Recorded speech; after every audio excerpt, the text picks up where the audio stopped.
بسم الله الرحمن الرحيم. السلام عليكم ورحمة الله. حلقة جديدة من برنامجكم الأسبوعي بيتك يفيدك. في كام حاجة بس في البداية حابب إن احنا هنتكلم فيهم قبل ما نبدأ حلقتنا إن شاء الله. أول حاجة، الحمد لله رب العالمين، من حوالي حلقتين 3 كان في دعاء لينا إن ربنا يا رب يبدأ يفك الكرب عند إخواتنا في غزة، والحمد لله رب العالمين. في البداية النهاردة بدأنا نعيد تاني دخول المساعدات، ومصر اللي الناس بتنكر دورها، اللي هو يعتبر أقوى دور أساسا في المنطقة في القضية الفلسطينية، بتدخل أكتر من 200 شاحنة يا رب. هو طبعا العدد لا يكفي، لكن احنا كمصر أول دولة هي بتبدأ تساهم وبتبدأ تساعد في دخول المساعدات مرة أخرى لإخواتنا في غزة. ربنا يفك الكرب عنهم، وإن شاء الله يزيل عنهم الاحتلال من الدولة الفلسطينية كلها. فدي أول حاجة حبينا نلمح ليها. الناس اللي بتبدأ تخش استفارات أو بتبدأ تروح عند السفارات المصرية، عندك السفارات الإسرائيلية، يا ريت لو أنت قوي وقادر إن أنت توقف استفارات، اجري روح على السفارات الإسرائيلية. مصر دورها لا ينكره أي حد في الدنيا في القضية الفلسطينية، ربنا يفك كربهم يا رب. دي أول حاجة. تاني حاجة، أي استثمارات احنا بنديرها أو أي استثمارات احنا بنتكلم عليها، أنت ما تقدرش تكون في المكان ده وتستثمر فيه إلا لما يكون في جزء أمني آمن. يعني أنا النهاردة بتكلم وليكن عن غرب القاهرة. قول لي أنت النهاردة عشان تروح أي منطقة من مناطق الاستثمار في غرب القاهرة تروح إزاي لو المكان ده مش آمن؟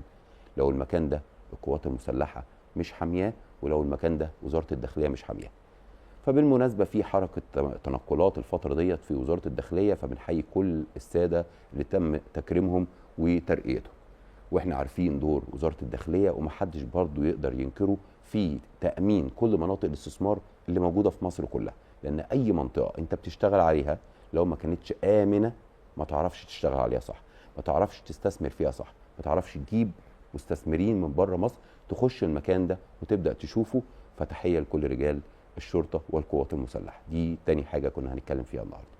بعد كده تعالوا بقى نتكلم في حلقات من غير ما يكون برضو معاك فكر وإدارة أعمال صحيحة. ما تقدرش تتكلم عن الاستثمار ولا توجه حد ولا تعرف تنصح حد. عشان كده ضيفي النهاردة أستاذ أحمد سلامة الخولي، صاحب دكتوراه في إدارة الأعمال والخبير في الاستثمارات وفي هيكلة الشركات وإعادة هيكلتها. برحب بيك يا احمد. اهلا وسهلا بحضرتك. ازي حضرتك؟ ايه ايه منور. الاخبار؟ ربنا يكرمك. كله تمام. ربنا في البدايه كده وانت بنتكلم انا وحضرتك قلت لي ان انتم من اسكندريه، مظبوط؟ صحيح. قول لي بقى عن دوركم في هيكله الشركات سواء في القاهره او في اسكندريه. تمام. احنا بنتكلم في الشركات عموما لازم يبقى فيه سيستم، لازم يبقى فيه حوكمه للشركات. النهارده كتير جدا من الناس ما عندهاش ثقافه حوكمه الشركات، المنظومه اللي احنا بنمشي عليها، نستخدم التكنولوجيا، نستخدم العلوم الاداريه المختلفه، ان احنا نعمل اقسام مختلفه للشركات عشان نعرف نديرها ونعمل جروث عالي للشركه بتاعتنا. فاحنا في كتير ستارت ابس في مصر بدات تاخد الثقافه دي، منها في المجال العقاري وغيره. فلازم الناس تبقى عندها عشان انت ما تقدمش يعني ايه اللي ما بيتقدمش جددش او ما بيتغيرش. من لم يتجدد يتبدد يعني. مظبوط صحيح. مظبوط. طيب انتوا دوركم في الشركات العقاريه اكتر ولا في الشركات الاخرى؟ احنا بنشتغل في هيكله الشركات عموما، منهم القطاع العقاري، لان القطاع العقاري دلوقتي بقى راس حربة الاستثمار في مصر. بقى الدوله مهتمه جدا بصناعه العقار في مصر. فده احنا بنركز عليه جدا وبنشتغل على بقيه الشركات يعني. طيب يعني احنا بنتكلم في هيكله، الهيكله دي بتبدا منين وبتنتهي فين؟ حلو قوي. الهيكله بتبدا من الاداره، ان انا يبقى عندي رؤيه اصلا ل بعد كده، بعد 10 سنين هبقى فين، بعد 5 سنين هبقى فين. حتى في الدول النهارده وصلنا لخطط ل 30 سنه. بعض الدول المتقدمه وصلت لهيكله تخطيط ل 30 سنه جاي. فبتبدا من هنا، من الرؤيه. القائد مدير الشركه او رئيس مجلس ادارتها او اصحاب الشركه ازاي بيحط رؤيه او خطه لمده 5 سنين و10 سنين و30 سنه جايه عشان يعرف هيوصل فين. دي نقطه مهمه جدا، ان انا اخطط للي جاي. بعد كده نبدا نقسم الادارات المختلفه في الشركه عشان نحقق الاهداف دي. طيب انا النهارده مثلا لو انا عندي شركه قطاع عقاري موجوده وحسينا ان في تخبط، هل انت تقدر تخش تعدل التخبط اللي موجود دوت؟ ايوه طبعا. احنا في استراتيجي بنحطها دايما عشان نشوف الكرايسيس، المشاكل اللي هتحصل، المخاطر. لازم احنا بنحط من الاول في دراسه الجدوى ودراسه الاعمال. انا دايما اقول للناس ادرسوا استراتيجيك مانجمنت. يعني ايه تخطيط استراتيجي اللي جاي، ايه حتى حوالينا، البلاد اللي حوالينا، الحروب اللي بتحصل دي تخطيط استراتيجي. مش بس البيزنس، لازم نخطط بكره في ايه، مين بينافسني في السوق، اقدر انافسه انا ازاي، اقدر اخترق الاسواق المختلفه ازاي. دي نقطه مهمه جدا في التخطيط للشركه. محدش يقدر ينكر ان احنا النهارده بنقابل حاجات كتير جدا لاي شركه شغاله، وممكن تكون عامله كمان دراسه زي مستر احمد بيقول دلوقتي وشغاله، بس يجي حاجه كده مش منطقيه او مش في المخطط زي ما بيقولوا، وتحدث بعض الحروب اللي حصلت في المنطقه، بعض التضخمات عندنا بتاع امريكا ده الله يصلح حاله، كل يوم ينزل لنا بزياده وبضرايب والكلام دوت، يمكن كل الناس متخوفه من 1 اغسطس اللي جاي، لان هو هيبدا كمان ينزل ضرائب جديده او فروض او رسوم جديده، فبالتالي كل دي حاجات ممكن الشركه ما تكونش عامله حسابها. فعايزين نعرف دور الحوكمه او اللي حضرتك بتعمله النهارده في بتقدمه للشركات، ازاي الشركه تقدر تواجه دوت وازاي تقدر تعدي من تحديات زي في ده. تحليل مهم جدا في البيزنس اسمه سوات اناليسيس. سوات اناليسيس ده فيه 4 حاجات، منهم حاجتين مهمين جدا بياكدوا على كلام حضرتك، اللي هو خارج الشركه، الحاجات اللي جوه الشركه الايجابيات والسلبيات او اماكن القوه واماكن الضعف. اللي بره الشركه ايه؟ الفرص والتهديدات. انا عندي بكره في فرص عامله ازاي؟ مثال الكوفيد، الكورونا، ايام الكورونا الشركات اللي استغلت وعملت خطط لده كسبت، بقت في مكان تاني. يعني سكايب بتاع المؤتمرات الاونلاين ده بقى في مكان تاني، بقى راس ماله مليارات، قيمته في السوق مليارات. بسبب ايه؟ انه استغل الكوفيد وان الناس قاعده في البيت فبيدرسوا اونلاين او بيعملوا اجتماعات اونلاين. تمام. التهديدات في السوق، عندنا مثال مهم جدا، في يوم من الايام كانت مصر او ناس كتير في مصر بيعملوا مصانع بلاستيك. طب النهارده الاتجاه كله في العالم ان البلاستيك هنقلل منه، يبقى ده ايه؟ ده تهديد للصناعه. طب انا التهديد للصناعه ده اعمل فيه ايه؟ اغير انا بقى، ابدا اتنبأ اللي هيحصل ايه وابدا اعدل فيه، ابدا انا هيكل شركتي عشان تناسب المستقبل. ده مهم جدا ان انا اعمل تحليل لوضع السوق داخليا وخارجيا. التعامل في المدن الجديده او في الاستثمارات الجديده اكيد يفرق عن التعامل في المدن القديمه او الاماكن القديمه. عشان كده دايما لما بنيجي نفكر في اي شركه بدات تشتغل دلوقتي في المدن الجديده اللي احنا شغالين عليها، بنبدا نفكر في شويه حاجات كده، منها هل هي هتقدر تواجه التحديات ديت وهي لسه شركه ناشئه او هي لسه بتبدا حياتها كمشاريع استثماريه كبيره. معظم الشركات اللي دخلت المدن الجديده بنسبه، انا يمكن عملت كده تحليل بسيط للموضوع دوت، لا تقل لحد دلوقتي. طبعا احنا للعلم كل الشركات اللي اشتغلت وكل المشاريع اللي اشتغلت بالنسبه لينا احنا لو جينا نركز مثلا وليكن عن غرب القاهره، هنلاقي اللي اشتغل عليه او اللي تم انشاؤه او اللي بدا اللونش بتاعه وترويجه في السوق من مشاريع ما يزيدش اصلا عن في مساحه المنطقه كامله 200 300 الف فدان شغالين، ما يزيدش عن 1%. 1% 2% 5%، ما تزعلش نفسك، لان لسه في مساحات كتير جدا ولسه في شركات كتير هتبدا تخش. طيب لما نيجي نبص للشركات اللي موجوده دلوقتي دي، هنلاقي معظمها تقريبا هي شركات كان شغلها عماير، كان شغلها حاجات صغيره، فبدات تخش على مساحات كبيره بالفدادين، 21000 متر 42000 متر اكتر من كده، وتعمل مشروع كبير. طيب هل الشركه دي وهي لسه بتبدا وتخش مجال الاستثمار العقاري بشكل اكبر والكومباوند او المشاريع، ده هيبقى بالنسبه لها ناجح ولا فاشل؟ هتقدر تنجح في التحديات ديت؟ هتقدر تقدم منتج كويس؟ هتقدر تسلم في مواعيدها؟ هتقدر تعمل الكلام ده كله؟ طيب ما كان الافضل ان الشركات دي تبني عشان ما نخشش في مخاطرات وما نخشش في مشاكل، وبعد كده تبدا تعلن او تعرض عن مشاريعها. ليه كل الشغل اوف بلان؟ فهنا هسال مستر احمد، شغل الاوف بلان بالنسبه للعقارات في مصر هو السائد وهو اللي موجود بنسبه تقريبا 100%، مش هنقدر نقول 99%، مع ان احنا عندنا دول محيطه، عندنا دول خليجيه نجحت جدا في ان هي تجذب استثمارات عقاريه بسبب ان هي منع فكره الاوف بلان دي، وبتشتغل على ان المشروع يبقى مبني متسلم خلصان ويبدا بعد كده يطرح في السوق.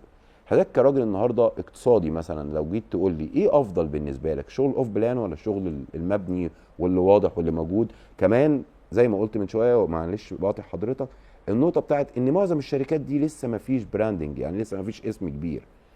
تمام. في هنا 3 نقط مهمين جدا عايز اتكلم فيهم. اول حاجه بالنسبه للاقتصاد، غير بالنسبه للمواطن، غير بالنسبه للشركه. بالنسبه للاقتصاد انا مشكله امريكا بتاعه الانهيار العالمي بسبب انه خدوا شركات العقارات خدت ودائع من البنوك عشان تبني وقدمت ده للناس، الناس هي كمان خدت رهون عقاريه وبدات تبني. دي المشكله هنا في 2008.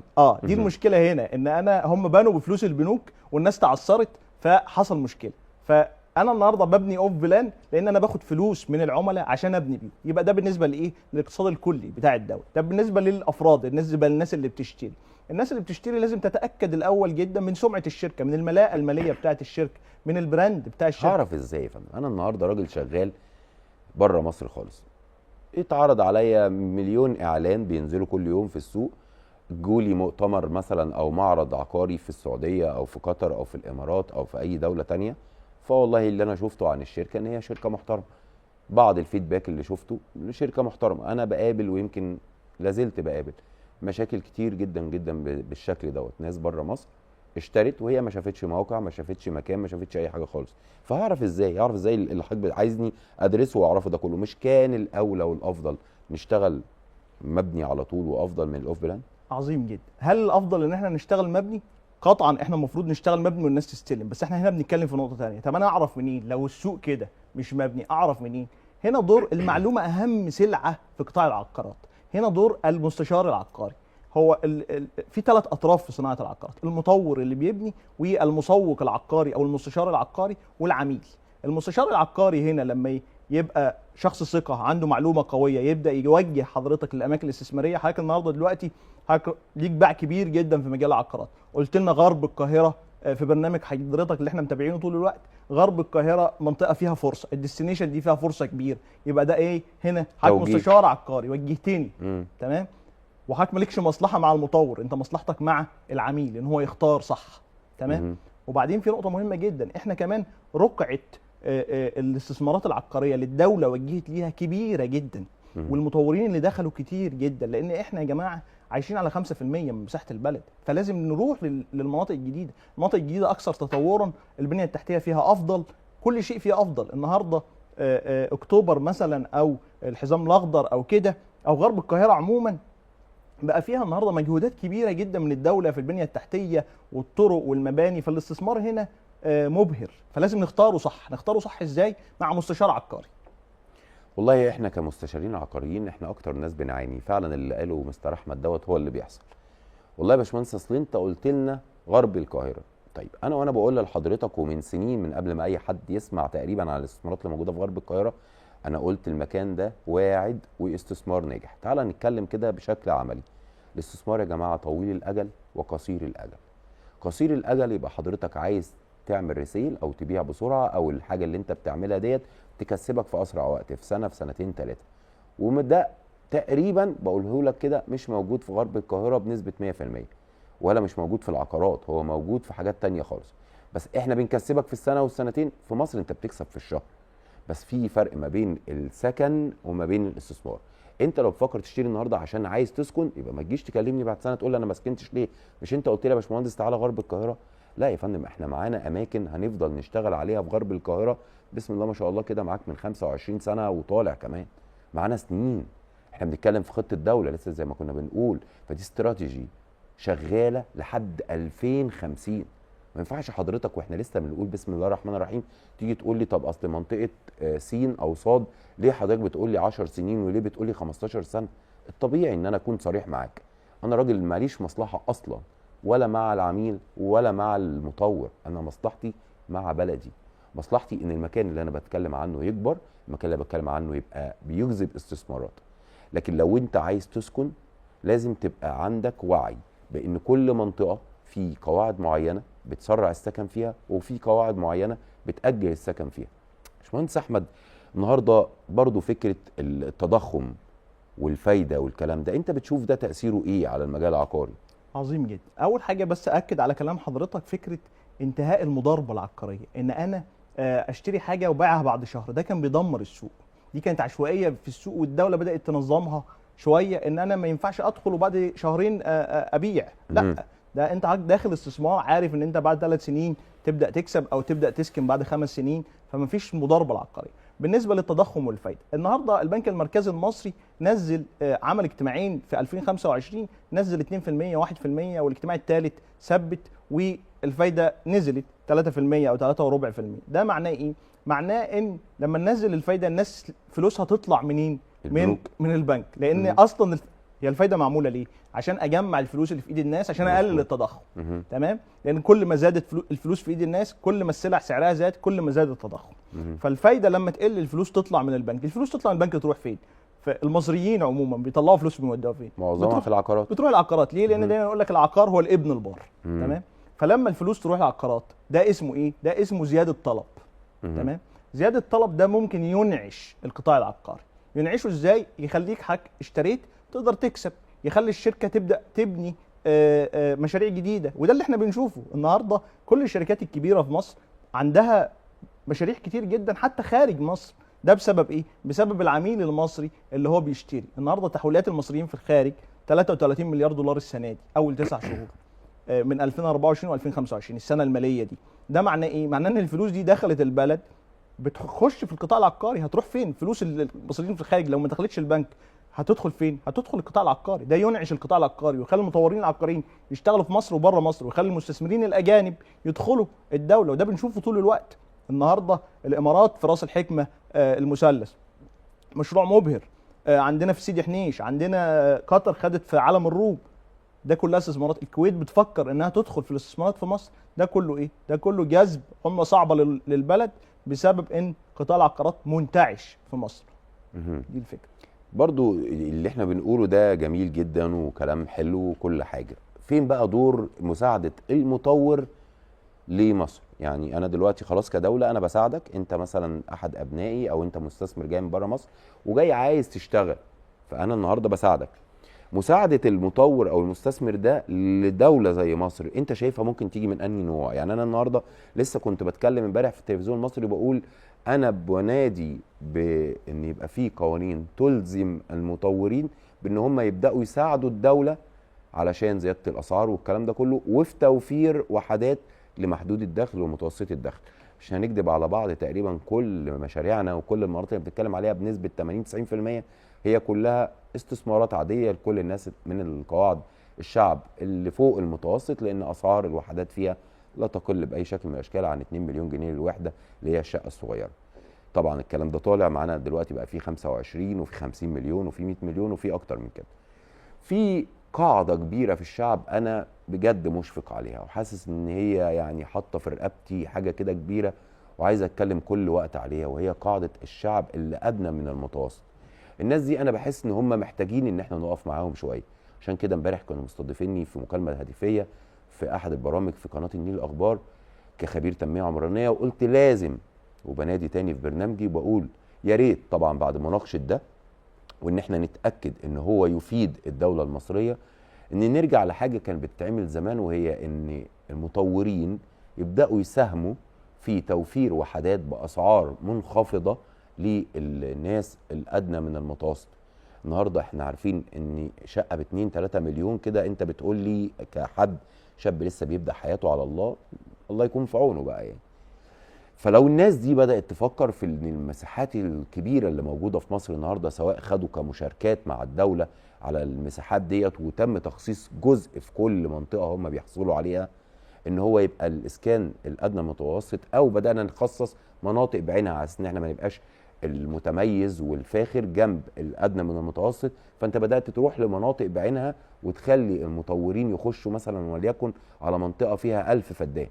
عندنا ده انا عندي منطقه مثلا زي الاعلاميين فيها 4000 فدان، عندي اكتوبر الجديده 73000 فدان، عندي سفنكس الجديده 73000 فدان، عندي مساحات كبيره. فانا لو جيت على 1000 فدان تم تخصيصهم من المطورين بوجهه نظر تستحق المراجعه من الاقتصاديين والناس اللي اعلى مني، لعل عسى يكون فيها خير للناس. لو بدانا النهارده نخصص وليكن 1000 فدان في كل جزء جديد طالع، ال1000 فدان ده هيخش المطور يشتغل فيه، هيبدا يبني فيه باسعار منخفضه، باسعار تقدر النهارده شريحه كبيره جدا جدا، يمكن هي تقريبا غالبيه الشعب المصري تشتري، طبعا بقواعد وبأسس معينه عشان مش اي حد يخش يضارب ولا حد يخش يحصل على وحده وهو مش اهل ان هو يحصل عليها. وبدا المطور يبني الوحدات ديت جنب المشاريع والكومباوند بتاعه اللي هو شغال فيه وبيشتغل فيه بشكل استثماري عادي. ده ما يكونش مساعده للدوله، يكون مساعده للدوله. احنا لسه الباشمهندس احمد بيقول شغالين على 5%، اذا في الوفات الفدادين. اشتغل وساعد الدوله على اساس ان انت لما النهارده الشعب يلاقي ان الدوله ساعدت في وجود وحدات باسعار منخفضه مع اسعار عاليه، كل واحد عايز يعيش في المستوى اللي يعيش فيه يعيش فيه.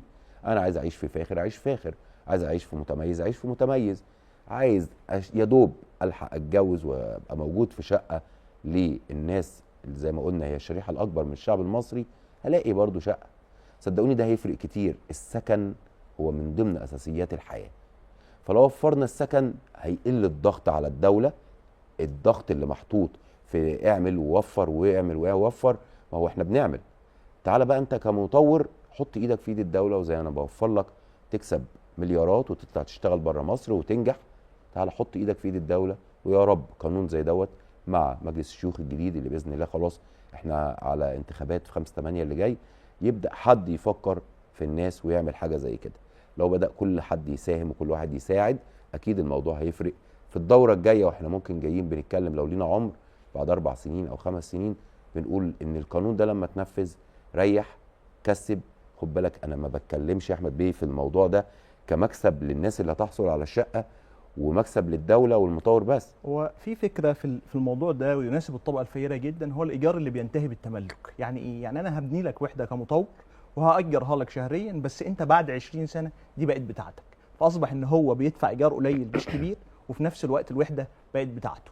تمام؟ ده ممكن الدوله تدخل مع المطورين ان انا كل مشروع كبير اخصص منه كام فدان اعمله للطبقات المتوسطه وما تحت المتوسط. ده ايجار ده على اساس ان هو مش هيدفع حقها؟ لا، هيدفع اقساط لمده 20 سنه مثلا، والشقه بعد كده تبقى بتاعته. زي زمان كانت بتعمل وزاره الاسكان كده. المساكن اللي هي بتاعه الطبقه المتوسطه كانت كده، كان بيدفع شهريا مبالغ مش كبيره. ايوه، هيدفع مقدم في الاول يعني هيشتريها عادي، ولا هو يحصل عليها ببلاش ويدفع ايجار بس؟